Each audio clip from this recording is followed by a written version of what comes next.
Okay, as a leader, it is our responsibility to coach.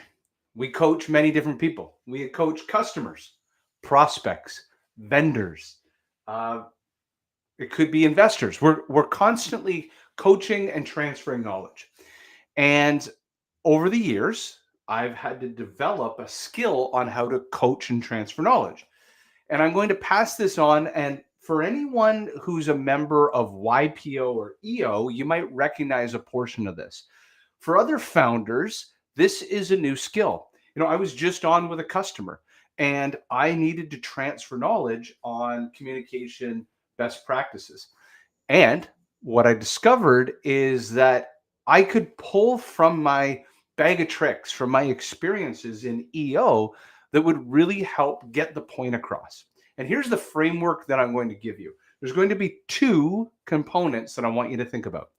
Component number one is how I go out. So I want you to think, I've done this before. When you do conflict resolution, there's an outward motion, like breathing out and then breathing in. So our outward motion, if transferring knowledge, we're going to use a technique called Gestalt.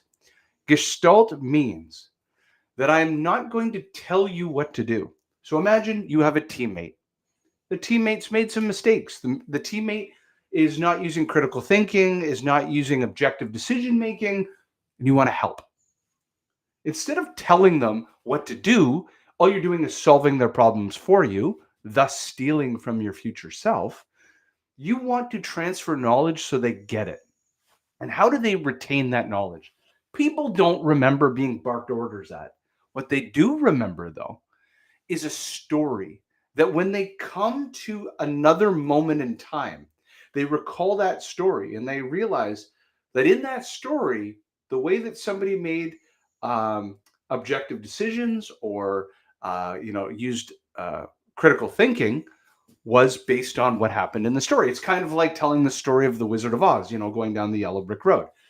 So the concept of Gestalt is I'm going to teach you through a story. So imagine I wanted to teach you were making mistakes around showing up on time for meetings, as an example. So my story let me tell you about a story where I showed up to a meeting and I was 3 minutes late. Just like any other meeting, I thought that wasn't important. It turns out that the person in the meeting had, this personal, bias or thought around meetings starting at a certain time. And if you were 1 minute late, you were 100 minutes late. If you were 5 minutes early, you were on time. Well, I showed up late as an example, and I got fired on the spot. And that ended up costing me $100,000. And what I learned from that experience is that how you show up on time is a demonstration to how much you care. And anyways, you tell a story. So you transfer knowledge through story. I did that today. With a customer, I showed them a story of the transformation of a relationship between a customer that started out with an adversarial relationship with us versus how we developed a more collaborative relationship and what it meant for the output of the work together.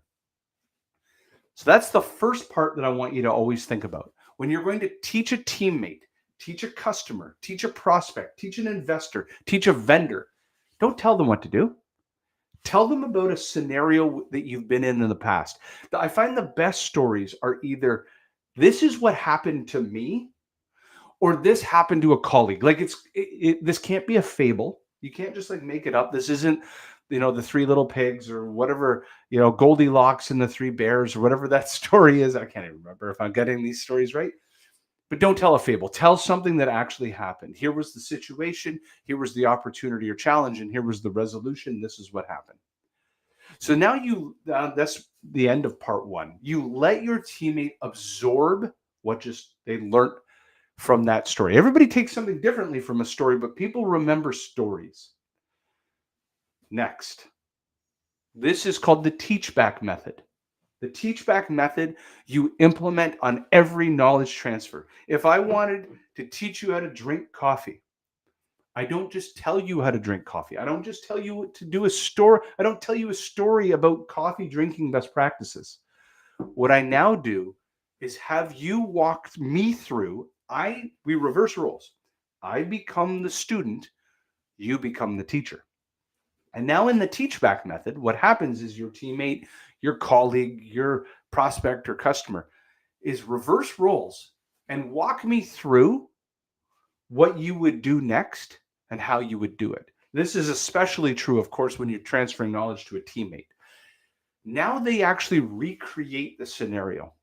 It has been proven that when you can teach somebody how to do something, like it's one thing to tell somebody you know how to cut grass, but cut the lawn. But if you can teach and show somebody how to do the steps, you've retained how to do it. You actually know how to do it.